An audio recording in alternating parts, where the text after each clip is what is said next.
right? Now, joining us with reaction, human rights attorney Brooke Goldstein and podcast host extraordinaire Laura Trump is back with us. Thank you both. Brooke, let me start with you. And I want to get to you on that question of the radical rise of anti-Semitism on college campuses. We saw it in Times Square. It is a cancer that I never believed in my lifetime would be this large. Your reaction?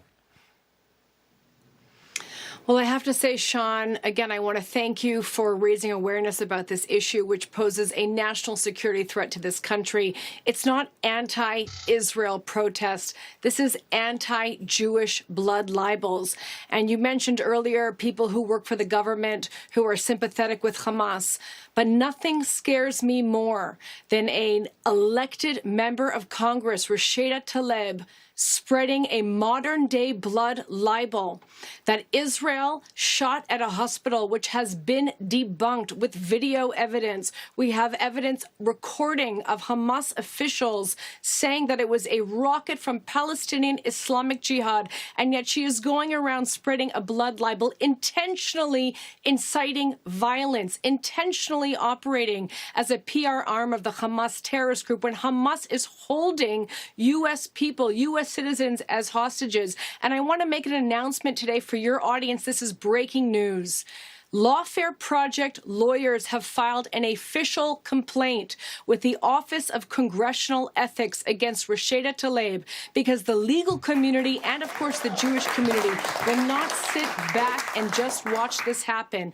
She is violating rule number 1 of the House, which is that she must act at all times and reflect the credibility of our government. And I don't know anything that threatens the credibility of our government than an elected official who then goes to a rally and further incites violence. They went to a pro-Hamas rally, which was labeled the ceasefire rally, after which 300 people broke into the Capitol, over 300, I'm sorry, and 300 people were arrested. She must be investigated for this incitement to violence. It cannot stand. Yeah, and the number of people that have radical ties that this administration has pushed forward.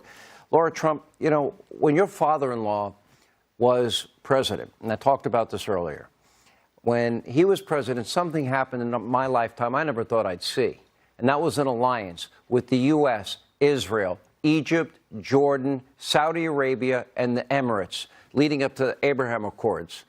And they were all in agreement. There were all intelligence sharing going on, things that I didn't think I'd see in our lifetime. And it was happening because they all stood against Iranian hegemony in the region. Look at how far we have fallen from where we were in just 3 short years.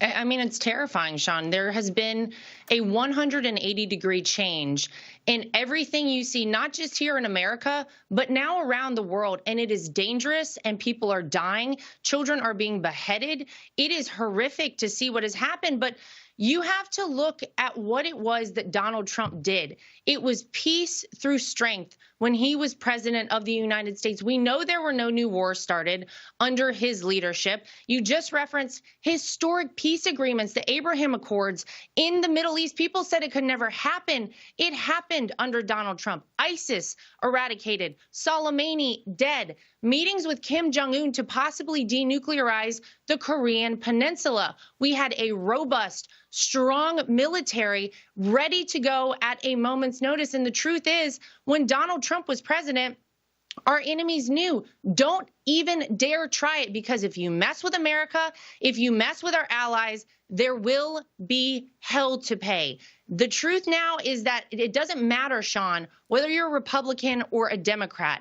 Americans are starting to recognize that never than right now, right here in this moment, have we ever needed Donald Trump back more than we do right now. And I will tell you what, God willing, he'll become the 47th president of the United States, because under his leadership, the world was safer, America was safer, things were better for everyone. We need him back. And here's the